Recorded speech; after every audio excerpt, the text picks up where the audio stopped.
오늘 본문은 전도서의 에필로그에 해당하면서 동시에 결론을 보여줍니다. 에필로그라고 하는 것은 어떻게 보면 좀 없어도 되는 부분이기는 하죠. 그러나 있으면은 그 앞에 전개되었던 그 모든 내용들을 다시 한 번 더 강화시키는 효과가 있습니다. 오늘 본문에서 전도자는 세 가지 측면에서 이 전도서를 다시 한번 마무리합니다. 어떤 측면에서 보면 12장 8절에서 전도서를 결론을 지었다라고 할 수 있겠죠. 헛되고 헛되다, 모든 것이 다 헛되다 라고 하는 것으로 끝낼 수 있습니다. 그러나 거기서 끝내지 않고 다시 한 번 더 에필로그를 통하여서 결론을 지어주고 있는 것이죠. 그것을 살펴보면 먼저 전도서에서 전도자가 한 말은 신뢰할 만한가 라는 점에서 신뢰할 만하다라고 말해주고 있습니다. 이에 대해 전도자는 객관성을 띠기 위해서 자신을 타자하여서 제3자로 하여서 자신이 이 글을 적고 있음에도 불구하고 마치 자신이 아는 것처럼 다른 사람이 이 글을 적고 있는 것처럼 하면서 그것에 대한 답을 주고 있는 것이죠. 그리고 그 답은 바로 신뢰할 수 있다는 것입니다. 9절과 10절의 말씀을 다시 한번 보십시오. 전도자는 지혜자이어서 여전히 백성에게 지식을 가르쳤고 또 깊이 생각하고 연구하여 잠언을 많이 지었으며 전도자는 힘써 아름다운 말들을 고하였나니 진리의 말씀들을 정직하게 기록하였느니라. 전도자는 전도서의 첫 시작과 끝에서 헛되고 헛되며 헛되고 헛되니 모든 것이 헛되도다라고 말하였죠. 결국은 처음과 끝에서 말했다라고 하는 것은 그 가운데에 있는 모든 내용들이 바로 이 헛되고 헛됨에 대해서 말하고 있다라고 이야기할 수 있을 것입니다. 바로 전도서의 핵심 진리 중에 하나인 것이죠. 그런데 헛된 것은 하나님이 없이 살아가는 인생만이 헛된 것입니다. 하나님을 믿지 않고 바람과 같이 잡히지 않는, 그리고 죽음 이후에는 아무것도 가져갈 수 없는 이 세상의 것을 위해 짧은 인생을 살아가는 그런 인생이 헛되다라는 것입니다. 하지만 하나님을 믿는 자는 그 짧은 인생을 충분히 즐기며 의미 있게 보낼 수 있습니다. 살아가는 동안 수고하여 얻은 것들을 하나님의 선물인 줄을 알고 이 세상에서 하나님 주신 그 선물을 온전히 누리며 살아가는 것이죠. 그리고 그것이 가치 있는 것은 하나님을 경외할 때입니다. 그리고 하나님의 심판이 있을 줄을 알고 선을 행하며 책임감 있는 삶을 사는 그때의 인생이 의미가 있는 것이죠. 전도자는 지혜자로서 바로 그러한 사실들을 가르쳤습니다. 전도자는 세상의 모든 지혜를 섭렵한 지혜자이기에 그의 가르침은 신뢰할 만한 것이죠. 그리고 전도자는 이 모든 지혜를 또한 모든 사람들이 알기를 바랐습니다. 자신만이 알고 있는 것이 아니라 또한 다른 모든 사람들도 알아서 같이 좀 더 의미 있는 삶을 살아가기를 바란 것이죠. 그래서 그는 백성에게 자신이 깨달은 그 지혜를 가르쳤고 그 지혜에 대해서 더 깊이 생각하고 연구하였습니다. 그리고 또 깨달은 바 그 지혜를 백성들에게 가르쳤죠. 그리고 백성들을 쉽게 가르치기 위해서 그 지혜를 백성들에게 쉽게 전해주기 위해서 여러 가지 잠언들을 또한 지었습니다. 이 잠언은 아주 간단한 경구로 되어 있는 지혜의 말씀이라고 할 수 있는 것이죠. 그리고 전도자는 백성이 더 많은 지혜를 알기를 원했기 때문에 그 스스로 백성이 알아야 할 그 지혜를 끊임없이 구하였습니다. 그리고 그 구한 지혜를 정직하게 기록을 하였죠. 구전으로만 전한 것이 아니라 그것을 기록으로 남겨서 더 많은 사람들이 알 수 있도록, 그리고 그가 전한 그 지혜가 변함이 없도록 하였던 것입니다. 전도자는 특별히 그가 구한 그 지혜를, 그가 깨달은 그 지혜를 진리의 말씀들이라고 표현합니다. 전도자가 구한 것은 진리였고, 그리고 그 진리를 찾은 것이죠. 그리고 그것을 정직하게 기록하였습니다. 왜곡하거나 복해하거나 사심을 가지고 기록한 것이 아니라 자기 의도대로 뭔가를 만들어내기 위해서 조작을 한 것이 아니라 있는 그대로의 그 진리의 말씀을 기록했다는 것입니다. 오늘날 가짜뉴스 이런 말들이 참 많이 나오고 있죠. 적당껏 사실을 끼워넣어서 거짓을 만들어내는 것이죠. 적어도 전도자는 그렇게 하지 않았다는 것입니다. 정직하게 자신이 깨달았던 그 말씀, 자신이 찾았던 그 말씀을, 그 진리의 말씀을 진리 그대로 기록을 하였습니다.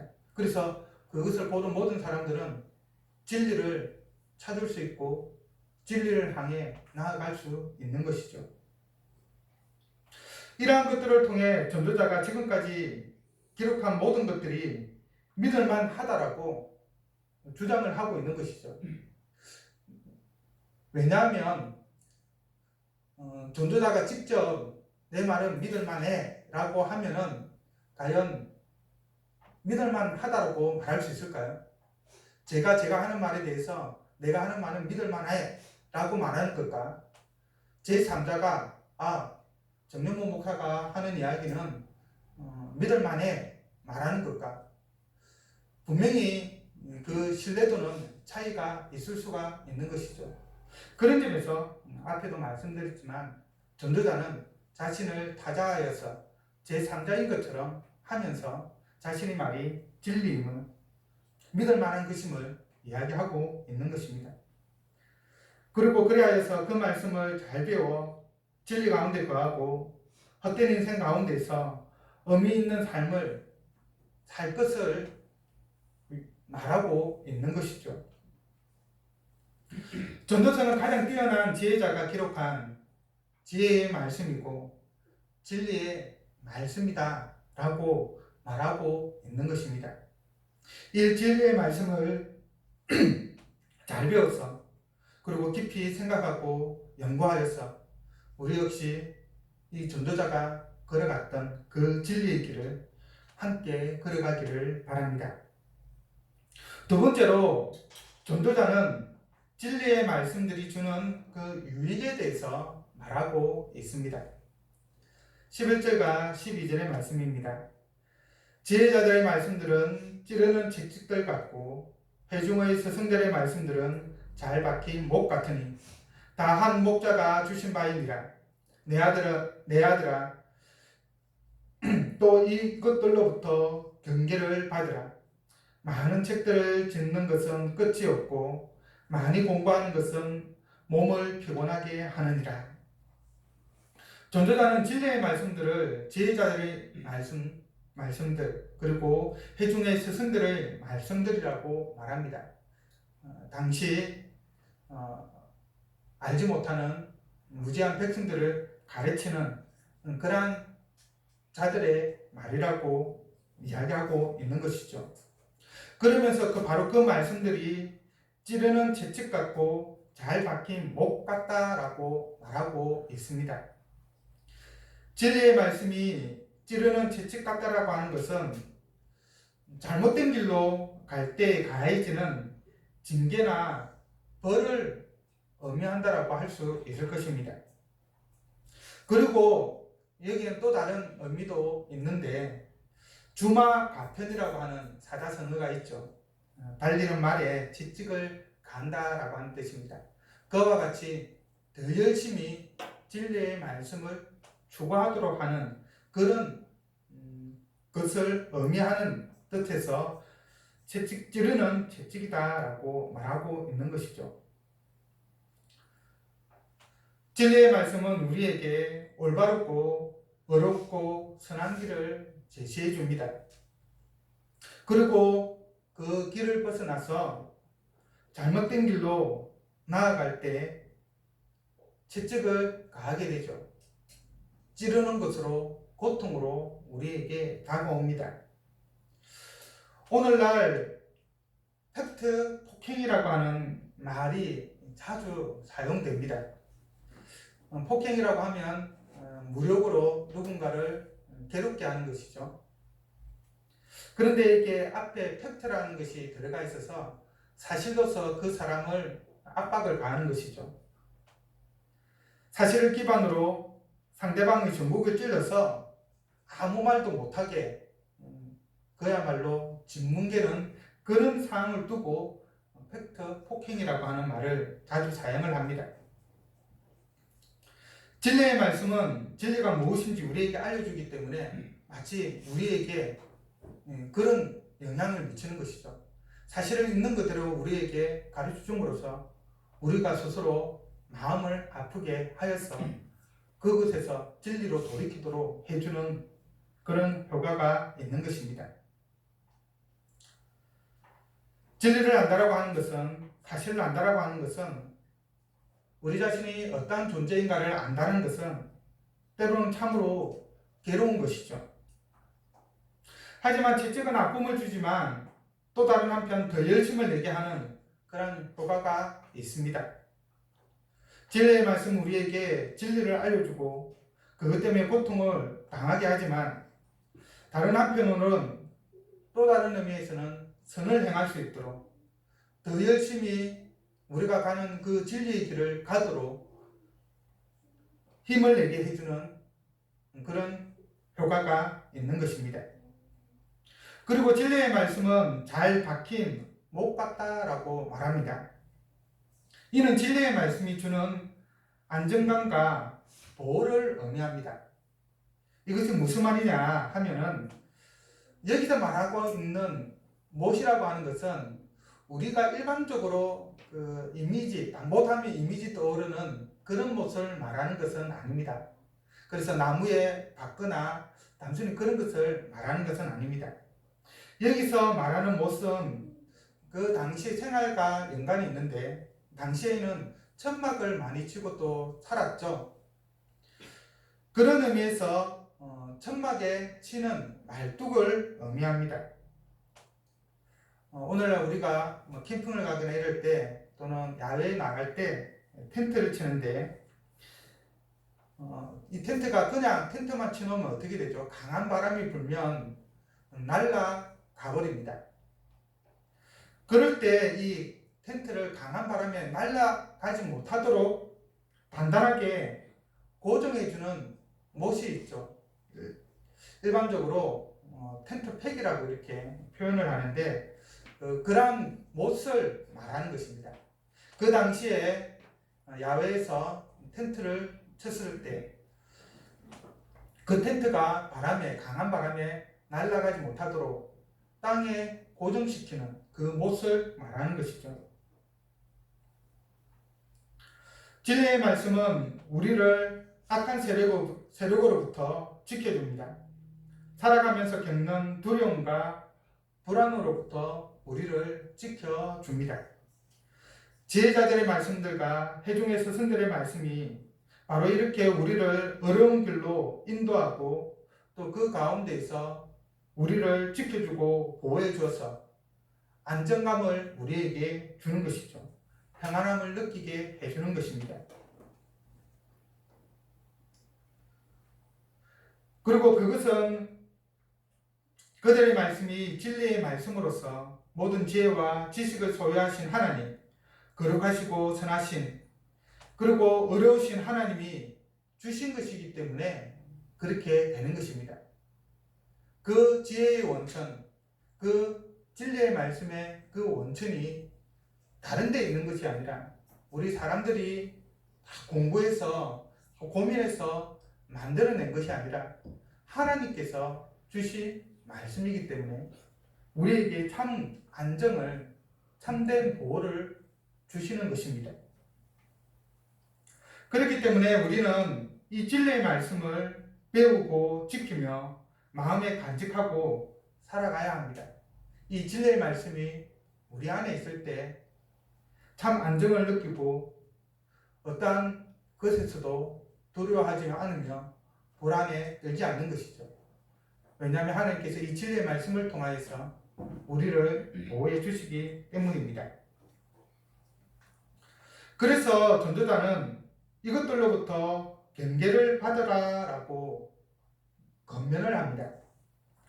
경계를 받는다라고 하는 이 말은 좀 주의를 기울이라, 또는 훈계를 받으라, 가르침을 받으라, 배움을 받으라, 이런 뜻입니다. 경계를 받으라는 이 말 통해서 이 진리의 말씀들로부터 너희들이 교훈을 받고 그 말씀을 따라 살아가라 라고 하는 의미가 있는 것이죠. 그 진리의 말씀을 마음에 새겨서 생각과 말과 행동의 기준으로 삼으면서 살아가라 라는 말입니다. 진리의 말씀에는 인생에 필요한 모든 요체가 핵심적으로 다 들어 있습니다. 다른 것에서 굳이 구할 필요가 없는 것이죠. 세상의 많은 책들은 지혜를 담기에는 부족하고 그래서 끝이 없습니다. 하나를 찾았다면 또 다른 하나를 찾아야 되고 또 다른 것들을 찾아야 합니다. 그래서 끝이 없는 것이죠. 끝인 줄 알았는데 계속해서 새로운 것이 나타납니다. 그래서 몸이 피곤하죠. 찾는데 너무 피곤한 것입니다.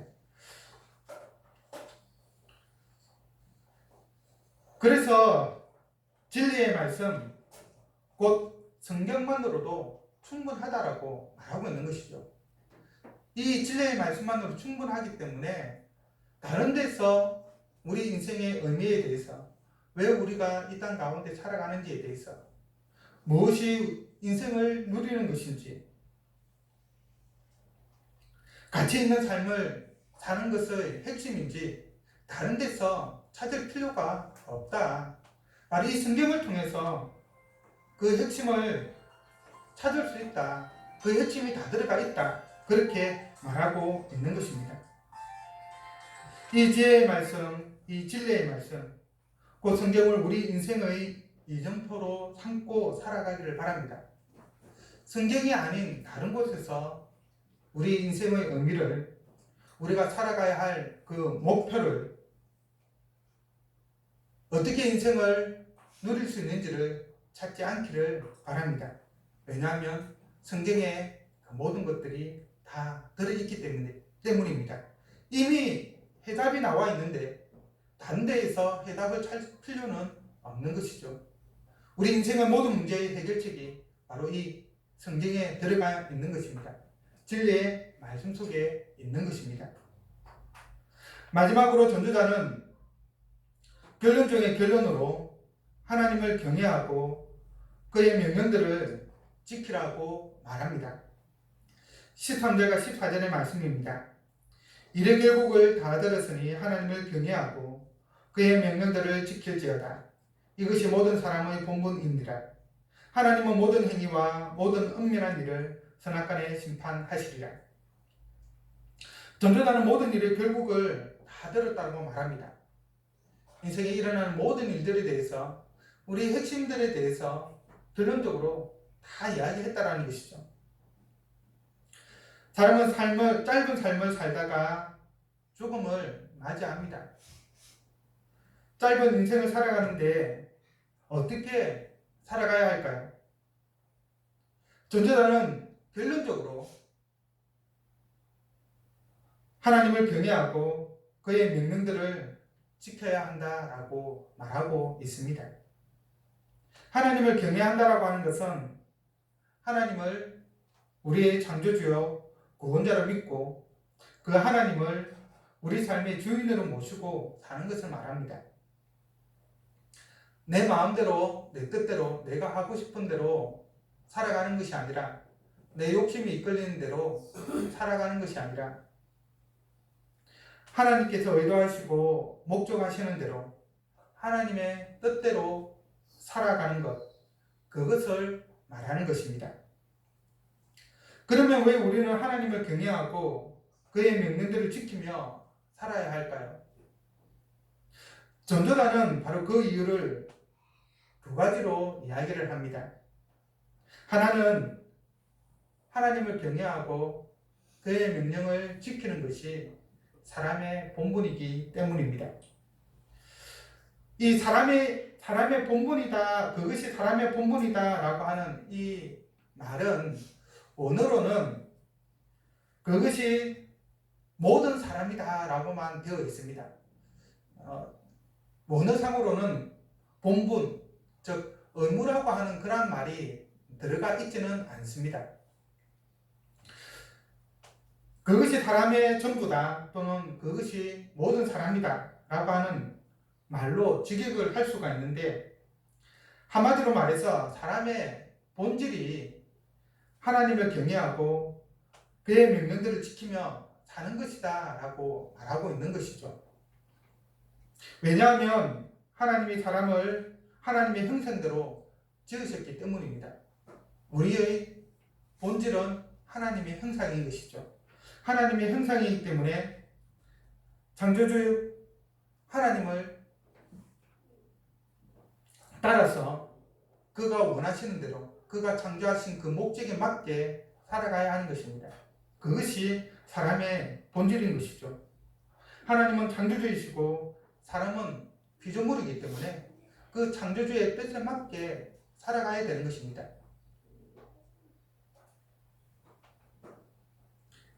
그런 점에서 피조물이 창조주를 경외하고 그의 명령을 지키는 것은 본질이고, 또 그런 의미에서 보면 의무라고 할 수가 있는 것이죠. 마땅히 해야만 하는 것입니다. 그리고 두 번째 이유는 하나님이 우리의 모든 행위와 모든 은밀한 일을 선악간에 심판하시기 때문입니다. 하나님의 심판이 있기 때문에 우리는 이 땅 가운데에서 하나님을 경외하고 그의 명령들을 지키며 살아야 합니다. 그런 점에서 보면 무엇이 선이고 무엇이 악일까요? 하나님을 경외하고 하나님의 명령들을 지키는 것이 선이고, 하나님을 믿지 않고 하나님의 명령을 어기며 사는 것이 악입니다. 성경은 이것을 아주 명확하게 이야기합니다. 우리가 살아가는 도덕적 기준, 윤리적 기준이 아니라 성경의 기준에 따라서 성경에서 말씀하신 대로 하나님의 명령을 따르느냐 따르지 않느냐, 그것에 따라서 선과 악이 나누어지는 것이죠. 사람이 보기에 아무리 선한 것이라 할지라도 그것이 하나님의 명령에 어긋나는 것이라고 한다면 그것은 하나님의 입장에서는 악이 되는 것입니다. 그리고 사람의 입장에서 보았을 때 아무리 악한 것이라 할지라도 하나님의 명령에 따라서 그것을 행해야 하는 것이라고 한다면 그것은 하나님께서 선으로 보시는 것이죠. 선악의 기준이 우리에게 있는 것이 아니라 하나님께 있는 것입니다. 그리고 하나님은 하나님을 경외하고 그의 명령을 지키는 자를 두고 선하다라고, 어렵다라고 말씀하십니다. 하나님은 우리의 행위와 우리가 행한 그 일을 따라서 심판을 하죠. 우리의 행위가 하나님을 믿는 가운데 행하느냐, 하나님을 믿지 않는 가운데 행하느냐, 그에 따라서 똑같은 행위라 할지라도 선이 되고 악이 되는 것입니다. 하나님을 믿고 선을 행할 때 하나님은 그것을 선으로 간주하십니다. 그러나 하나님을 믿지 않고 행하는 모든 일들은 그것이 아무리 선한 것이라 할지라도 악하게 보십니다. 그리고 그것에 따라서 심판을 하시는 것이죠. 하나님이 선악간에 심판을 하신다고 하는 것은 하나님을 믿고 행하느냐, 하나님을 믿지 않고 행하느냐에 따라서 판단하신다는 것입니다. 죽음 이후에는 영원한 삶이 있죠. 죽음으로 끝나는 것이 아닙니다. 불교에서 말하는 것처럼 다시 태어나는 것이 아닙니다. 죽음 이후에는 또 다른 영원한 삶이 있습니다. 이 땅의 삶과는 전혀 다른 삶이죠. 이 땅의 삶은 순간이지만 죽음 이후의 삶은 영원합니다. 그리고 그 영원한 삶은 이 땅에서 우리가 어떻게 살았느냐로 결정을 합니다. 예수 그리스도를 믿느냐, 하나님을 믿느냐, 그리고 그에 따라서 하나님을 경외하면서 하나님의 말씀을 순종하면서 살아가느냐, 그렇지 않느냐에 따라서 결정이 되어지는 것이죠. 영원한 삶에도 두 가지가 있습니다. 하나는 영원한 죽음이 있고 하나는 영원한 생명인 것이죠. 우리가 이 땅에서 하나님을 경외하고 그의 명령들을 지키며 살 때 하나님은 우리에게 영원한 생명을 주십니다. 그러나 반대로 우리가 이 땅에서 하나님을 경외하지 않고 또 하나님의 명령들을 어기며 살아갈 때에는 영원한 죽음을 우리에게 주십니다. 탈무드에 나오는 이야기 중에 세 친구라고 하는 이야기가 있습니다. 한 남자가 임금님의 부름을 받았는데요. 임금님의 부름을 받은 이 남자는 임금님이 왜 자기를 부르는지 몰라 안절부절 못했습니다. 혹시나 자기도 모르는 죄를 지어서 이 임금님이 자기를 벌하려고 부르는 것은 아닌지 매우 불안해한 것이죠. 그래서 혼자서 왕궁에 가기가 두려웠습니다. 그래서 친구들에게 같이 가주기를 좀 부탁을 하기로 했습니다.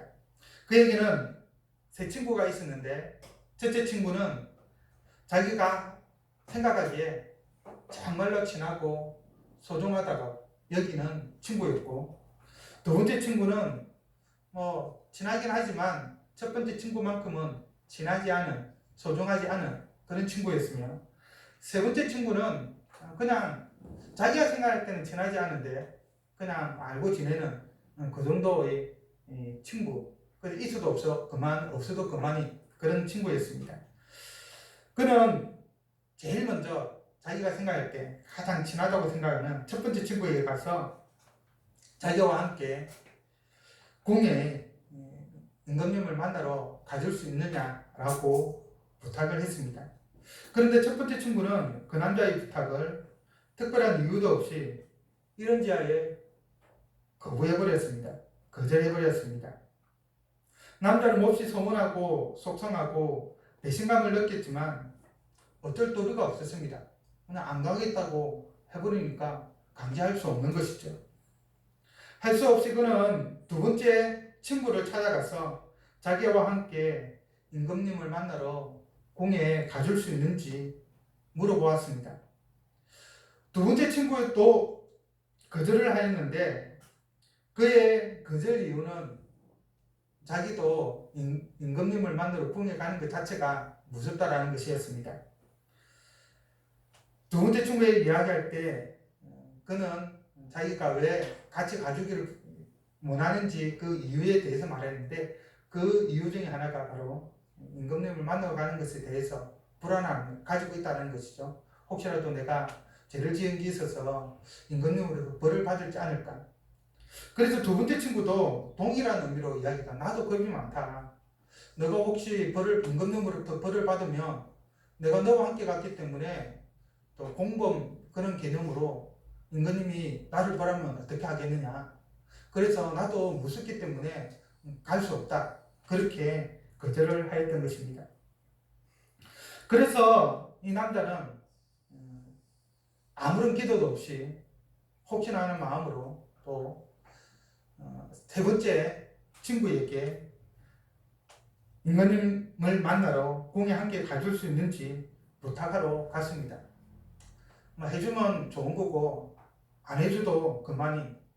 그래서 아무 기도도 없이 그렇게 말을 했는데, 뜻밖에도 세 번째 친구는 그 남자의 부탁을 흔쾌히 들어주었습니다.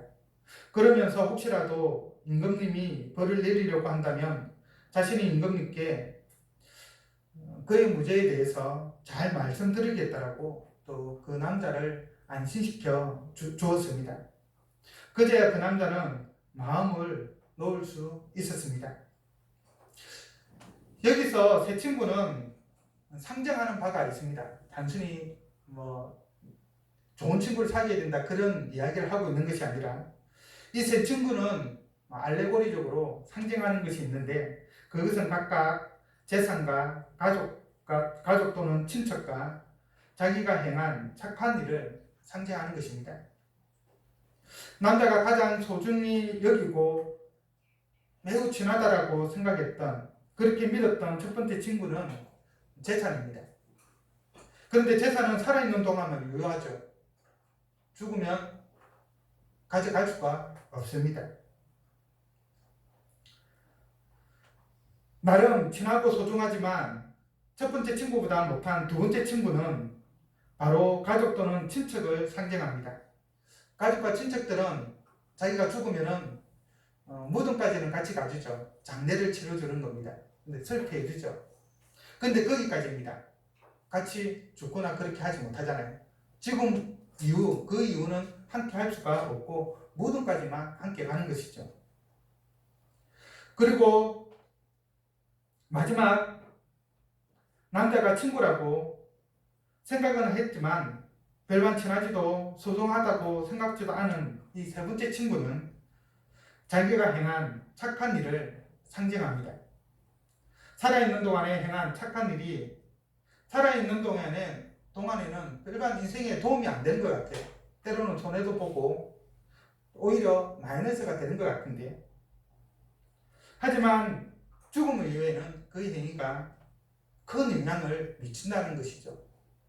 남는 것은 자기가 행한 착한 행위밖에 없다라는 것입니다. 죽음 이후에도 함께하여서 죽음 이후의 삶을 결정하는 것이 자기가 행한 선한 행위라는 것입니다. 허무한 인생을 허무하지 않게 만드는 최종적인 결론, 우리의 인생을 결정하는 선한 행위는 다름 아니라 하나님을 경외하고 그의 명령을 지키는 것입니다.